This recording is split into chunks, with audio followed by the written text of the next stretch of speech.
أعوذ بالله السميع العليم من الشيطان الرجيم بسم الله الرحمن الرحيم والصلاة والسلام على أشرف المرسلين سيدنا محمد وعلى آله وصحبه أجمعين ونعوذ بالله من شرور أنفسنا ومن سيئات أعمالنا من يهد الله فهو المهتد ومن يضلل فلن تجد له وليا مرشدا ونشهد أن لا إله إلا الله وحده لا شريك له ونشهد أن محمدا عبده ورسوله أيتها الأخوات أيها الإخوة أحييكم بتحية الإسلام تحية من عند الله مباركة طيبة السلام عليكم ورحمة الله وبركاته. Barakallahu fikum. C'est avec un grand plaisir que je suis ici à Aunay ce soir et à l'invitation des frères, ici dans ce lieu qui a été mis à votre disposition pour pouvoir, alhamdulillah, prier pendant le mois du Ramadan, prier entre le mois du Ramadan et Eid al-Adha. Et donc, Inch'Allah, dans l'attente de ce projet qui doit se réaliser, j'insiste, on va y revenir tout à l'heure, mais j'insiste énormément pour que ceux qui sont là ce soir, vous participiez de façon déterminée à soutenir ce projet, à compléter son financement. Ce n'est pas encore terminé, il faut encore un petit effort assez important, mais un effort. Et Inch'Allah, un tel projet totalement couvert par l'engagement de la communauté et qui soit un vrai projet communautaire, c'est un exemple pour la France. Et donc il faut que vous fassiez, en l'occurrence, cet effort. Tout à l'heure, quand il y aura la récolte de fonds, il faut vraiment que vous fassiez un effort pour les aider. Il a été décidé également que sur chaque livre vendu ce soir, 2 € iront au soutien de ce projet-là. Nous permettant, Inch'Allah, aussi, avec mon bureau, d'avoir quelques sadaqa et hasanat pour ce projet-là, Inch'Allah. Donc, faites bon accueil aux frères qui, tout à l'heure, vous demanderont un soutien. Le sujet de ce soir, sur la réflexion de ce que nous sommes en tant que musulmans, ce que j'avais demandé, c'est que ce soit un sujet qui soit à la fois spirituel et un sujet de responsabilisation. C'est un sujet sur soi et sur autrui. Comment l'islam, au moment où Allah subhanahu wa ta'ala nous appelle, comment il nous demande de nous occuper de soi et de nous occuper d'autrui. En fait, quand le message de l'islam est révélé au prophète, tout de suite quelque chose de particulier va apparaître. C'est que quand Jibril alayhi salam vient vers le prophète alayhi salam et qu'il va lui apporter le message, il va le renvoyer d'abord à 2 dimensions. La première des dimensions, c'est la dimension immédiate qu'un être humain, lorsqu'il réfléchit au sens de sa vie, va utiliser. Ce qu'on va utiliser d'abord, dès qu'on a 13 ans, 14 ans en tant que musulman, ce qui justifie et taklif, c'est-à-dire qu'à un moment donné, Allah subhanahu wa ta'ala attend de nous que nous ayons à répondre à son appel. Allah subhanahu wa ta'ala, quand il dit dans le Coran « Ya ayyuhalladhina amanu » « Ô vous qui portez la foi », il ne parle pas aux enfants, il parle à celles et à ceux qui, ayant atteint un certain âge de réflexion, peuvent entendre l'appel, donc avec leur raison. Donc Allah subhanahu wa ta'ala, quand il envoie Jibril alayhi salam au prophète alayhi salam, quand il le lui envoie, il l'envoie en interpellant quoi d'abord? Son esprit. Son esprit. Et son esprit, c'est toi qui comprends. D'ailleurs, plusieurs fois dans le Coran, les savants mettront en évidence que ce qui est tout à fait particulier dans la révélation, c'est qu'Allah subhanahu wa ta'ala, il dit souvent la'allakum tafakkarun, la'allakum tafhamun, la'allakum ta'aqilun. Ya ulul albab, peut-être allez-vous comprendre, peut-être allez-vous réfléchir, ô vous qui êtes porteurs de discernement. Ça vient d'où tout ça? Tout ça, qu'est-ce que c'est? C'est à partir du moment où on a un esprit qui comprend, eh bien, notre esprit est appelé à recevoir le message par l'intermédiaire du prophète, mais pour nous tous en tant que musulmanes et en tant que musulmans. Et donc, la première des choses qu'Allah subhanahu wa ta'ala fait quand il envoie le message au prophète, c'est interpeller son esprit. Le fait qu'il doit comprendre. Mais plus tard, quand il parlera de ceux qui suivent le prophète et de ceux qui ne le suivent pas, ce n'est pas uniquement l'esprit qui va compter. L'esprit, c'est pour d'abord répondre à l'appel. Mais il y a une autre chose qui va entrer en compte et qui va être déterminante pour la foi. Qu'est-ce que c'est? C'est le cœur. À tel point que le Coran va nous dire deux choses. Il va nous dire à nous que si on cherche Dieu, il faut utiliser sa tête pour entendre et chercher dans son cœur pour le trouver. Ya ayyuhalladhina amanu istajibu lillahi wa lirrasuli idha da'akum lima yuhyikum wa'lamu anna Allah yahulu bayna al-mar'i wa qalbihi. Ô vous qui portez la foi, répondez à l'appel de Dieu et de son envoyé quand il vous appelle à ce qui vous fait vivre, et sachez que la connaissance de Dieu, que Dieu, si on lit littéralement, que Dieu, mais en fait on comprend que la connaissance de Dieu se trouve entre l'homme et son cœur. Donc, ô vous qui portez la foi, répondez à votre esprit, à l'appel de Dieu, et sachez que vous le trouverez entre Dieu et votre cœur. Donc ce qu'il faut, c'est deux dimensions. C'est l'esprit qui comprend et le cœur qui accueille. Et à tel point que le Coran, quand il va parler de ceux qui vont refuser Dieu, il va dire deux choses. Il va dire dans un premier temps, fi qulubihim maradun fazadahumullahu marada. Dans leur cœur, il y a une maladie et Dieu va augmenter cette maladie. Qu'est-ce que c'est cette maladie? Cette maladie, c'est que le cœur est couvert de quelque chose qui l'empêche de trouver Dieu. Parce que Dieu, on va le trouver entre l'homme et son cœur, entre nous et notre cœur.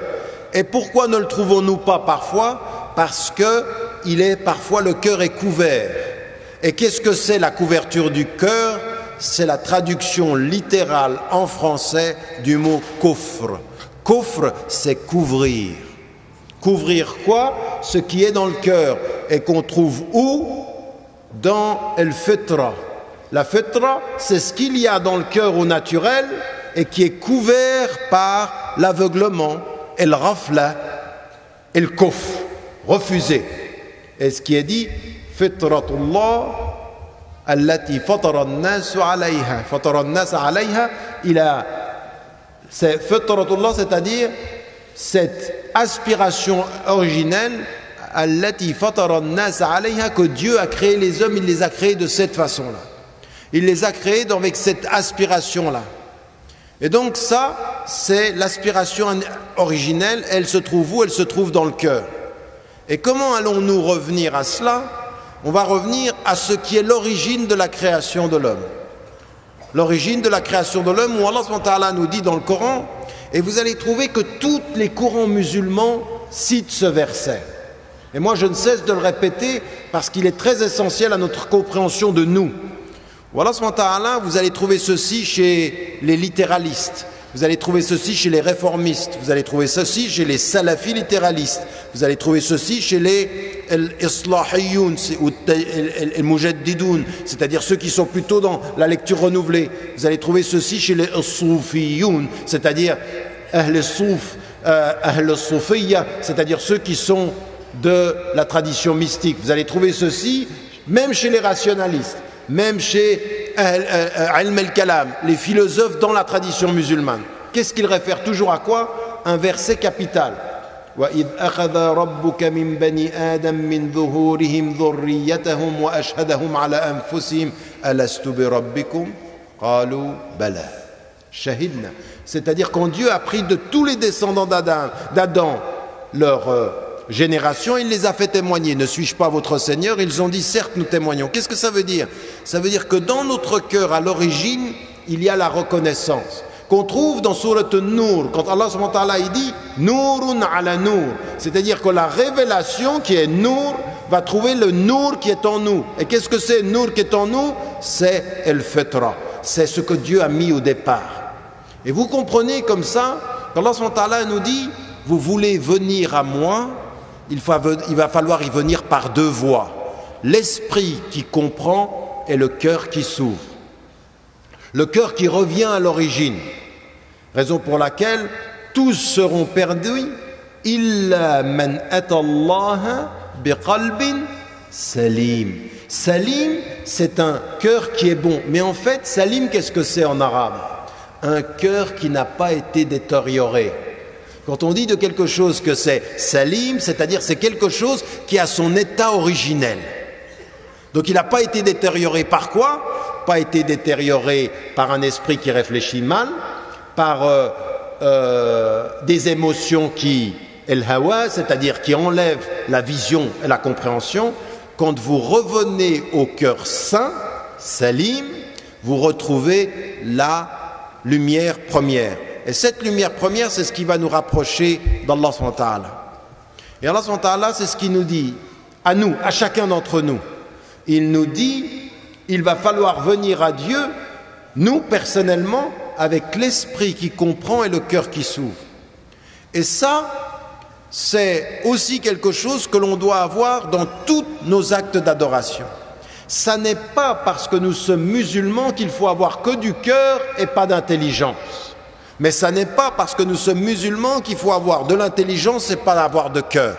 Il faut marcher sur les deux dimensions de notre être. Un esprit qui réfléchit, qu'est-ce que c'est? Qu'est-ce que ça veut dire un esprit qui réfléchit? Un esprit qui réfléchit, c'est-à-dire un esprit qui est très précis sur les choses, qui va être très déterminé sur la justice. Quand Allah subhanahu wa ta'ala, il nous dit Ya ayyuhal mutaffifun, quand il parle de waylun lil mutaffifin, c'est-à-dire Ya ayyuhal ladhina amanu, il dit waylun lil mutaffifin. Qu'est-ce que c'est? Ceux qui vont, malheur à qui? À ceux qui vont jouer sur les détails et qui vont tromper sur les détails. Il parle à quoi? À quoi est-ce qu'il parle? El mutaffifun, ceux qui vont changer, qui changent les petits détails. C'est là il parle à notre esprit. Pourquoi? Parce qu'il nous dit réfléchissez à votre esprit sur ces petits détails que vous changez. Quand il dit le soleil et la lune sont selon des horaires déterminés. Qu'est-ce qu'il nous dit? Il nous dit le soleil et la lune suivent un cycle déterminé. Il faut que tu y réfléchisses avec l'esprit. C'est ton esprit qui va voir ça. Quand il nous dit siru fil ard fanduru, allez sur la terre et puis regardez comment il nous dit quoi? L'esprit. Il va falloir observer avec l'esprit.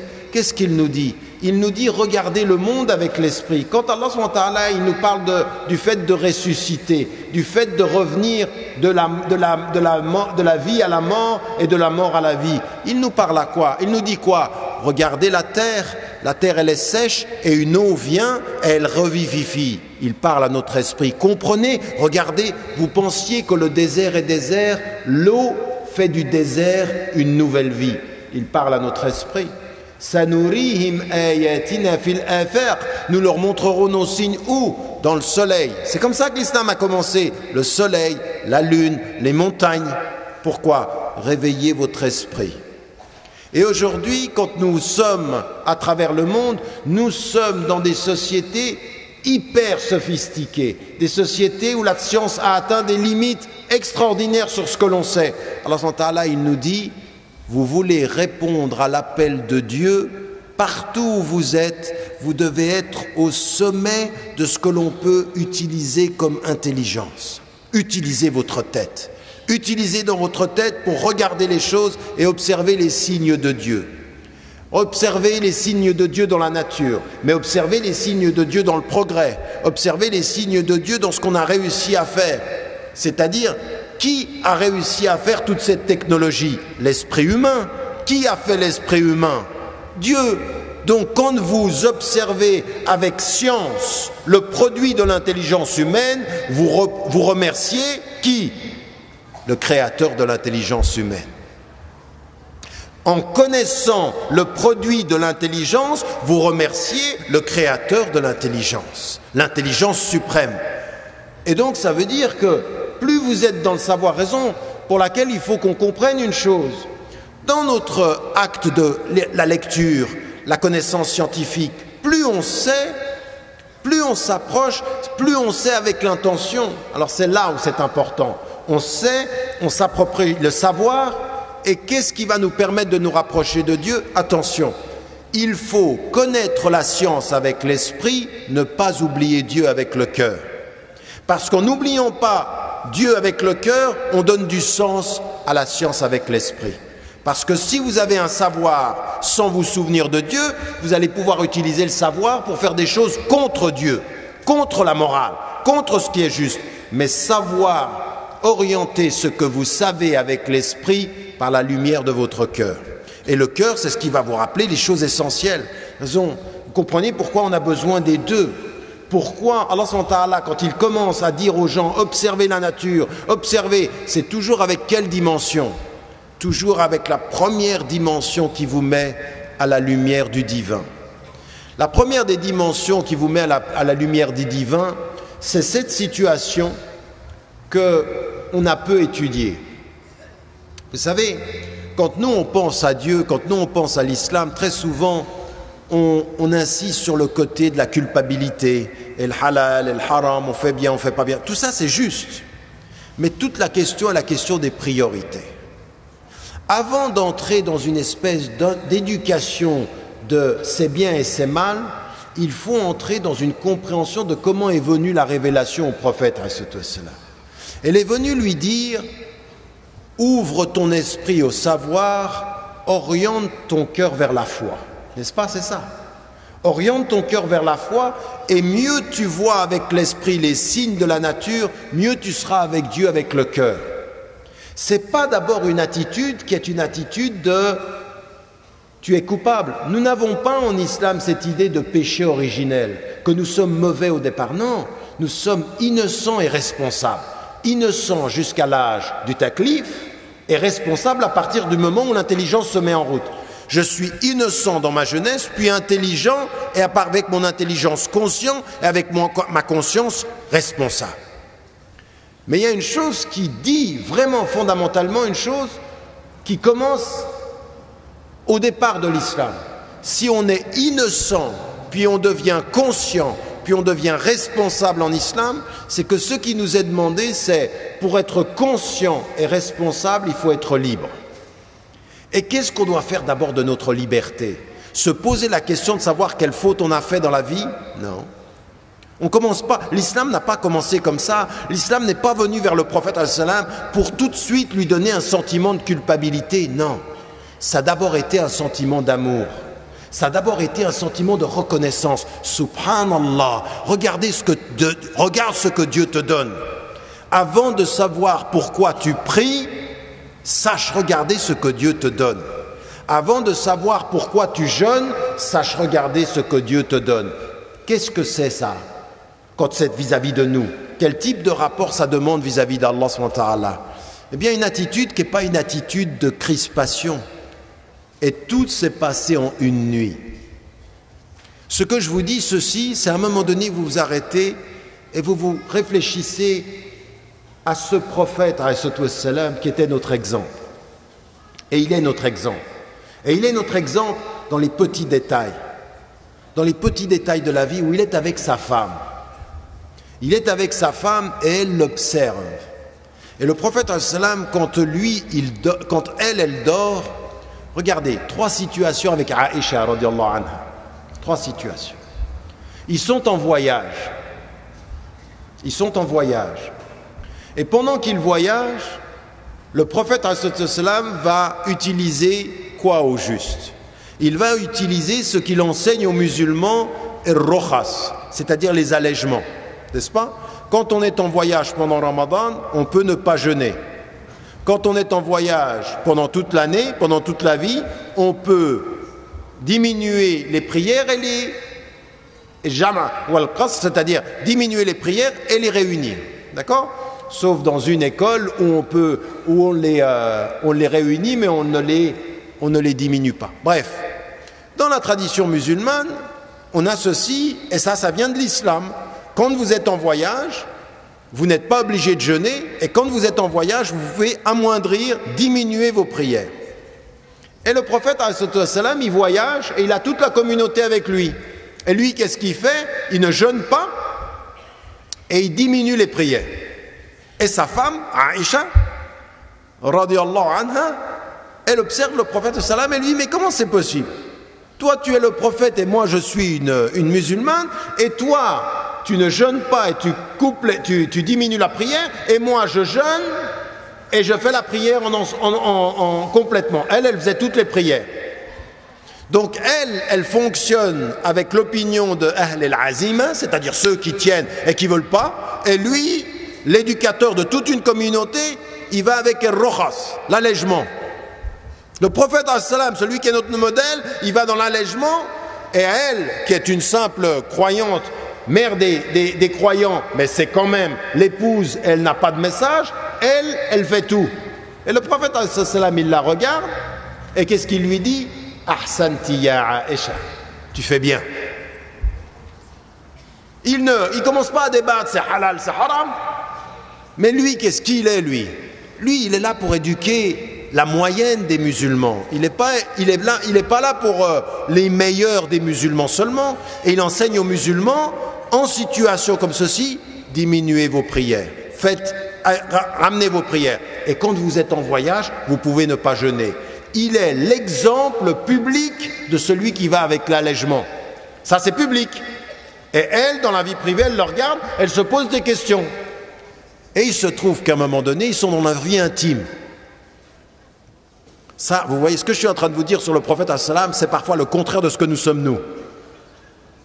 Nous, on va être, du point de vue public, on va montrer qu'on est vraiment, on prie, on jeûne et tout, et dans la vie intime, c'est différent. Lui, dans la vie publique, il allège. Dans la vie intime, Aïcha, radiyallahu anha, elle le voit qui se repose un tout petit peu, elle lui dit, est-ce que tu dors? Et le prophète, il lui dit, mon cœur dort, mais mon cœur est éveillé. Regardez l'humilité. En fait, scientifiquement, pour qu'il ait entendu ce que Aïcha dit, il a dû être éveillé. Mais comme il veut lui montrer que c'est un être humain, il dit, mon corps il dort, mais mon cœur est éveillé. Mais en fait, il ne dormait pas. Vous me suivez? Parce que s'il dormait, il n'aurait pas entendu.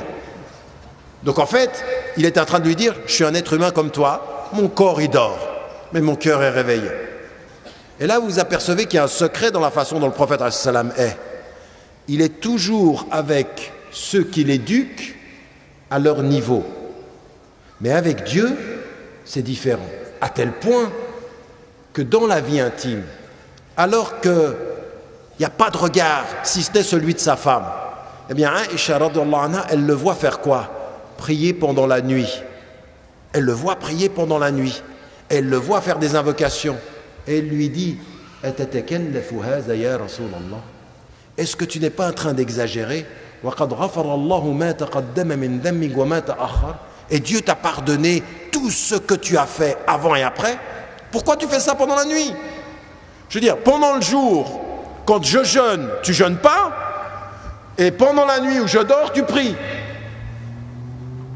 Il y a un état où il éduque, il y a un état où il s'éduque, où il travaille lui avec Dieu. Et regardez sa réponse, est-ce que je ne dois pas être un servant qui remercie? Donc il est en train de dire, oui, Allah subhanahu wa ta'ala m'a pardonné peut-être ce que j'ai fait, et il va me pardonner ce que je vais faire, mais ma relation à Dieu n'est pas d'agir pour être pardonné, elle est d'agir pour le remercier. Dans la vie intime, il augmente, et dans la vie publique d'éducateur, il diminue. Maintenant, prenez 15 secondes. Chacun d'entre nous ici dans cette salle. Nous, on fait quoi? Nous, on fait le contraire. Nous, on fait le contraire.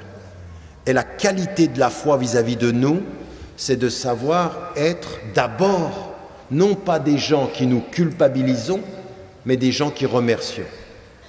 Alors je vais vous le demander à chacun d'entre vous, comme je me le demande à moi. Honnêtement, vous qui êtes ici en grand nombre ce soir, essayez de penser dans les 3 derniers jours, quel acte vous avez fait devant Dieu et pour Dieu, pas devant les hommes, devant Dieu et pour Dieu, les femmes comme les hommes, avec la seule intention de remercier. De remercier. Pas de dire je le fais, hasanat, le paradis. Non, avant ça, de dire Allah subhanahu wa ta'ala, je te remercie. Comme Luqman dit à son fils, Anishkurullah, remercie Dieu. Ça c'est ce qu'il lui dit. Il ne commence pas à lui dire le halal al-haram, il dit remercie Dieu. La tushrik billah, ne lui associe rien, mais remercie-le. Et le prophète, dans la nuit, avec sa femme, alors que lui, 70 fois par jour, il demande pardon, alors qu'il est pardonné. Il est pardonné, il demande pardon, et dans la nuit, il remercie. Alors, ça, c'est une chose qui doit changer notre rapport à Dieu. Et vous savez comment vous remerciez Dieu? Parce que là, je vous ai posé une question simple, chacun peut se la poser. Qu'est-ce que j'ai fait pour le remercier? Eh bien, quand on vient à soi, avant de parler des autres, c'est quoi remercier Dieu? Qu'est-ce que c'est remercier Dieu? C'est se regarder positivement. C'est déjà de recommencer à regarder tout ce qu'il nous donne. Vous êtes ici, il y en a parmi vous qui sont venus dans ce lieu, ils pensent que Dieu ne les aime pas. Ils pensent à tout ce qu'ils ne font pas. C'est vrai. Il y en a parmi vous ici, ils ne prient pas 5 fois par jour. Il y en a parmi vous ici, ils ne vont pas à la mosquée le vendredi où ils font mal leur ramadan. Il y en a parmi vous, ils ne pratiquent pas les choses élémentaires de l'islam. Ils ont des tenues vestimentaires qui ne correspondent pas. Ils ont une vie publique qui ne correspond pas. D'accord? Vous pouvez commencer avec Dieu dans la culpabilité. Dans son temps-là, il ne demande pas ça d'abord. Vous voulez venir à lui, plutôt que de venir à lui parce que vous ne faites pas, venez à lui parce qu'il vous a donné. Remerciez-le d'abord. Avant de regarder vos fautes, regardez ses dons. Vous avez entendu ce que je viens de dire? Avant de regarder vos fautes, regardez ce qu'il vous donne. Est-ce qu'il vous donne parfois, à chacun d'entre vous, aujourd'hui, c'est un papa et une maman. À vous, il vous donne des frères et des sœurs. Il vous donne des enfants. Et si votre père est parti ou votre mère est partie, vous trouvez toujours qu'il y a quelqu'un d'autre autour. Et si vous n'avez plus de famille, vous allez vous rendre compte qu'il vous a peut-être donné autre chose, c'est-à-dire un foyer. Dieu est toujours quelque part dans votre vie de façon positive. Si et seulement si vous savez regarder, mais pas simplement avec l'intelligence, avec le cœur. Vous devez venir avec le cœur. Et regardez, vous êtes là ce soir, mais vous ne pouvez pas déjà remercier d'être là ce soir. Il y en a un vendredi soir, ils sont perdus. Et il y en a d'autres, un vendredi soir, on leur rappelle. Et on remercie. Vous rentrez peut-être tout à l'heure, vous avez votre femme, vous avez votre mari, vous avez des enfants, mais vous remerciez. Remerciez-le pour ce qu'il vous donne. Le premier acte de la foi, c'est Allah subhanahu wa ta'ala qui dit « Iqra, lis ». Et lis, ça veut dire quoi? Lis tout ce que je t'ai donné. Et Rahman, il a donné la révélation. Mais Rahman, il t'a donné un cœur. Et Rahman, il t'a donné une famille. Et Rahman, il t'a donné des enfants. Il t'a donné une demeure. Il t'a même donné la possibilité d'être en France et de ne pas être persécuté pour ce que tu crois. Même d'être en France, c'est une Rahman min Allah. Même d'être en France, avec tout ce que les gens peuvent dire, tout le racisme, c'est encore une chance. Parce qu'il y en a. Si vous êtes dans certaines régions de Chine, si vous êtes à Burma, si vous êtes en Birmanie, si vous êtes dans d'autres pays, le fait que tu dises « La ilaha illallah », c'est un acte qui va t'entraîner à la mort. On te persécute pour ça. Et il y a dans d'autres pays, tu ne sais même pas comment tu peux traverser la rue, comme ça se passe aujourd'hui en Syrie, parce que ta vie est complètement en danger. Observez ce que vous avez et commencez avec Dieu à savoir dire merci. À savoir vous souvenir du prophète dans sa vie intime, dans sa vie tout seul. Afala akunu abdan shakura. On commence par ça et on se souvient de ce que Luqman dit à son fils. Remercie Dieu. Remercie Dieu. Et donc à partir de ce moment-là, qu'est-ce que ça change tout? Ne faites pas de votre relation avec Dieu une relation de coupable. Faites une relation de serviteur qui remercie d'abord. Et ça, c'est la mentalité malheureusement qu'on voit trop souvent chez les musulmans aujourd'hui. On est tout le temps dans la culpabilité de ceux qui ne font pas. Mais avant de faire, il faut être. Et être avec Dieu, c'est reconnaître tout ça. Et après, comment on remercie Dieu? Pourquoi le prophète, il dit que la yashkurullah man la yashkurun nas. Il ne remercie pas Dieu celui qui ne remercie pas les gens. Qu'est-ce qu'il vous dit? Il vous dit, quand vous faites des invocations, vous remerciez qui? Vous savez, quand vous faites des invocations, Allahumma shrah lana sadrana, Allahumma atina fid dunya hasanatan wa fil akhirati hasanatan. Toutes ces invocations, qu'est-ce que c'est? Au fond, invoquer, c'est remercier. On lui demande et en même temps, on le remercie d'être. Quand on invoque Allah, c'est une façon de le remercier. Mais Allah, qu'est-ce qu'il nous dit par l'intermédiaire du prophète? Vous ne remerciez pas Dieu si vous ne remerciez pas les gens. Et qu'est-ce qu'on va faire d'abord? Quand il envoie la première des révélations, et que le prophète, il est dans un doute, il ne sait plus qui il est, il va vers qui? Il va vers sa femme. Sa femme le protège. Elle le protège de son amour. Dans les quelques mots de Khadija, qui reçoit le prophète, il y a tout son amour. Tu es un homme de bien, tu gardes les liens de parenté, tu es un homme bien. Elle le protège. Cette protection qu'on trouvera plus tard dans dans l'autre verset qui viendra dans la période de médinoise. Hunna libasun lakum. Les femmes, vos femmes sont un vêtement pour eux, pour vous. Wa antum libasun lahun. Et vous êtes un vêtement. C'est quoi cette protection? Cette protection, c'est ce qui va te permettre de garder ta foi à l'abri.